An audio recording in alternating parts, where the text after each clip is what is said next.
Hello and welcome. My name is Bob Adams. I'm the president of Lynx PM.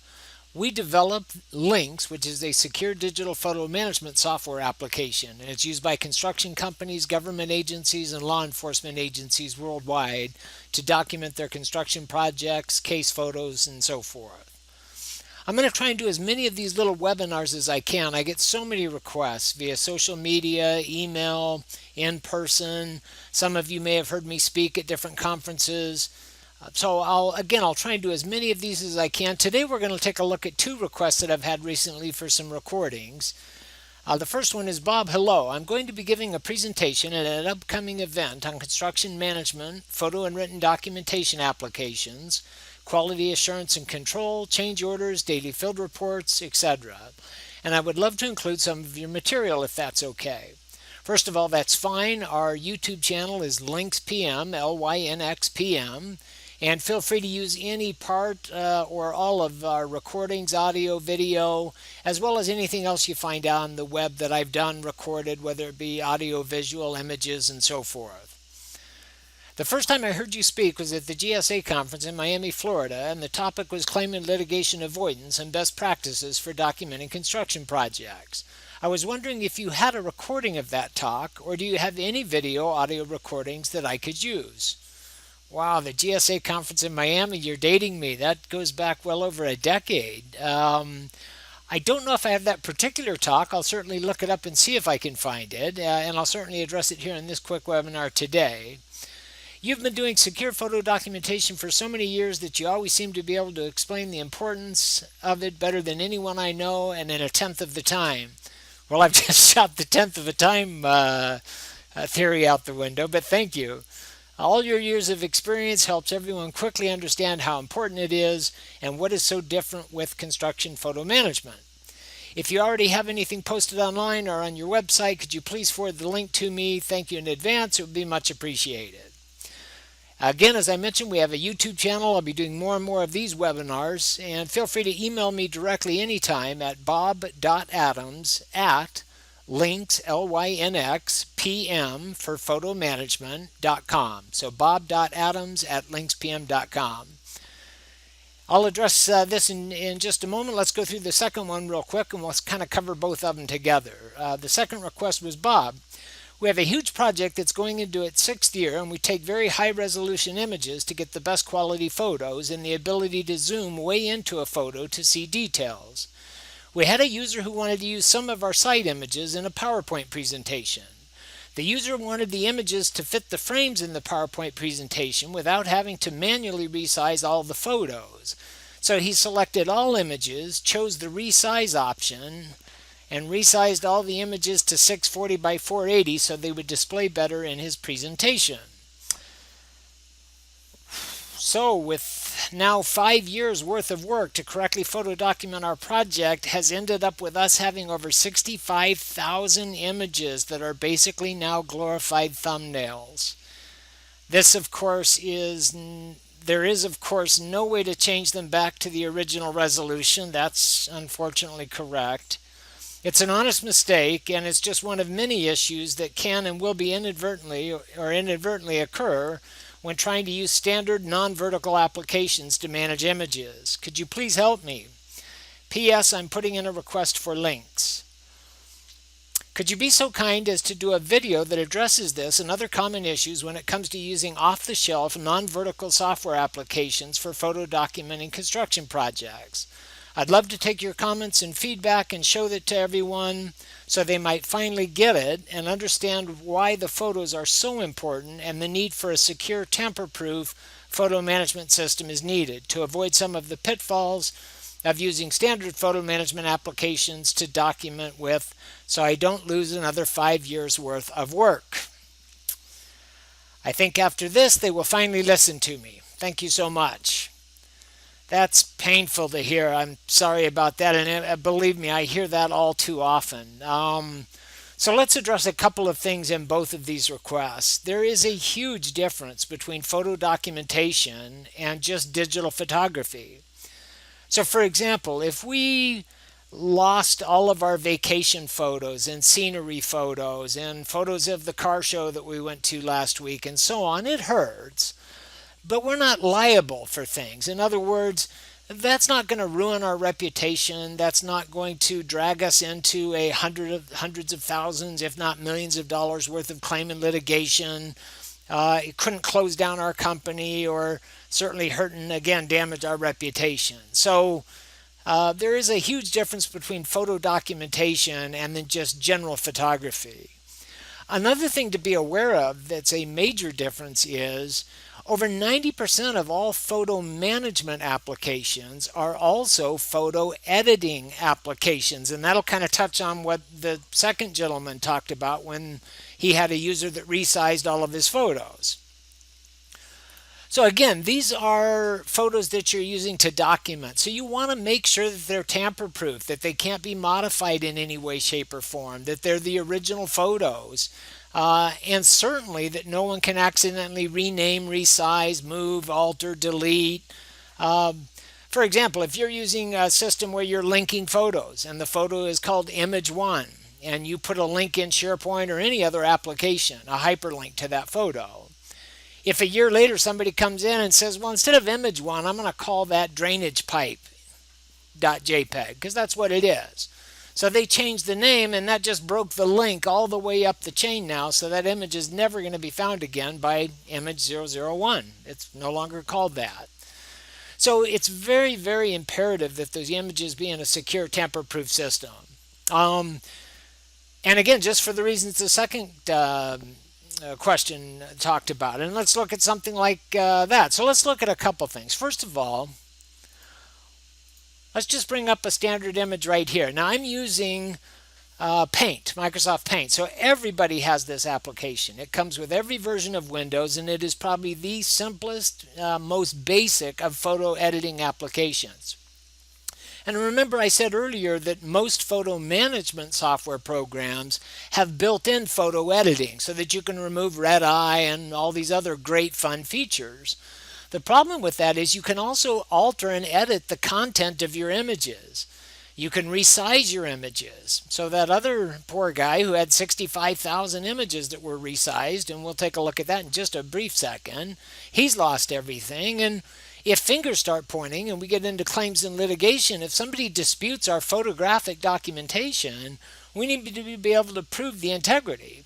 So as you can see here in Paint, we're looking at a photograph of my road here. Everything looks great, right? But it wasn't. Watch how easy if I just go back a couple clicks.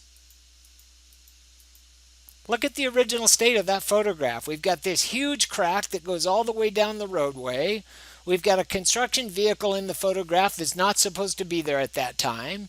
And so literally in about 5 seconds with Paint, I just correct all that, remove it all, clean up a few more blemishes and cracks that we see down over here, and there we go.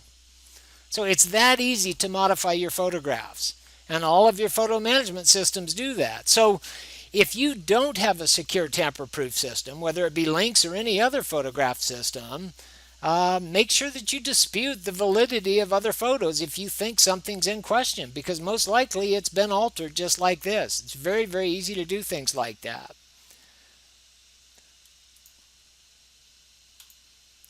Another quick example of that, let's just take a look side by side at something like this. So here's the same thing. I just went into Paint. You'll notice quite a few differences. You'll notice this big, huge crack is gone. You'll notice I removed the date and time over here. And you'll notice I completely removed this manhole. 15, 20 seconds. Piece of cake. It's very, very easy to alter and edit these original photos. And don't forget, every time I change or modify these photos, or every time somebody saves one, that also then changes the date and time. So if I took a photo last December of 2015, and yesterday I edit and save that photo, the date's going to be June 15th, not December 2015. It's going to be June 15th, 2016. So if I'm looking for photos by date range, I'm never going to catch that photo. So again, it's imperative that all of this be in a secure, tamper-proof location so that all of that integrity remains intact. Again, right here, we're looking at one of the most common basic photo viewing applications that there is on the market. So here's what that second person was commenting on. What had happened was that person, that user, was wanting to use some of these photos in PowerPoint. So what they did is they selected all the images, just like I've done. And then all they did was say, edit those photos, and I want to resize them. And over here, I want to resize them to, let's say, 160 by 160 pixels. I want them to be real small because I'm going to email them. And you'll notice right in the description, it says email, small. So that's what I want to do. So I say, OK. So now it's resized all of these images. I can copy and paste them, and I go to leave the application. And now you'll notice it says, oh, there are changes that have not been saved. Well, of course I want to save my work, so save. And I'm done. Now I go open up those images. So now here are those images. We found them. And now Joe goes in and he double clicks on that image, and look how small it is. So, okay, let's zoom in. And now all of that detail is gone, because someone selected all of the images and in one fell swoop, inadvertently, they resized them all. And the problem is there's no recovering from that. There's no way to save those. You can't go make them bigger again. Once you've changed the size, that's it, game over. And obviously that's why that person was so upset. Could you imagine 5 years and 65,000 photographs, and in one fell swoop done? And by doing that, resizing all of those, I didn't rename the photos. So if I'm syncing with my cloud photo system, there's all these OneDrives and so forth, and it's syncing what's on your desktop or your cell phone up to the cloud. If nobody catches this mistake in time, it's going to sync and override all of my cloud images with these small images. So now every single one of these images, all of that great high quality detail that we took these for, it's gone. So unless you've got a copy of it, and in this case I made a copy specifically for this example of what I'm showing you today, this is what the original image should look like. And look at how high we can zoom into this photo. We can look around, compare that to what happened to that other poor person whose user resized the images like this. You'll never be able to reclaim that back again. So I hope this helps give you some video recordings that you can use, and I hope it kind of explains the importance of having a secure visual documentation photo management system for your construction projects. Because again, this is photo documentation. These are not vacation, family, hobby, and so forth photographs. These are photos that are documenting from the time you break ground until the time you've got a complete visual exact as-built that you can turn over to your client. I also hope that that person with those 65,000 photos doesn't have to turn those over to the client at the end of the project, because that could cause a huge problem if they're getting these little teeny thumbnail size images and they can't see anything or get any detail out of it. So that's where something like Lynx comes in extremely valuable, where we can go in and we can look at these images, work with them, resize, do whatever we want, but it never ever modifies or tampers with the original image. So if you'd like to know more about Lynx or just securing your photos in general, whether or not you use Lynx, it's imperative that you use something that locks those photographs down so that you always have the original photo with the original date, time, photographer, whatever tagging information you need or want, like type of work, location, anything like that, well, status, whether it's on schedule, delay, change order, and so forth. It's imperative that you have that and that you have a good best practice and system in place for all of that. So that's the big thing that a lot of people don't get. First of all, they think photo management is always the same for everybody. And again, it's not. Photo management for personal photos or hobby photos is much, much different than photo management to document your construction work in progress or a crime scene photograph, for example. So the two are not equal. And the second thing, again, is Imagine the amount of work and time that you're putting in for all of these photographs, and then somebody goes in and accidentally deletes them, renames them. In that one poor person's case, resized all of those images. So damage that's irrevocable, no way to get it back.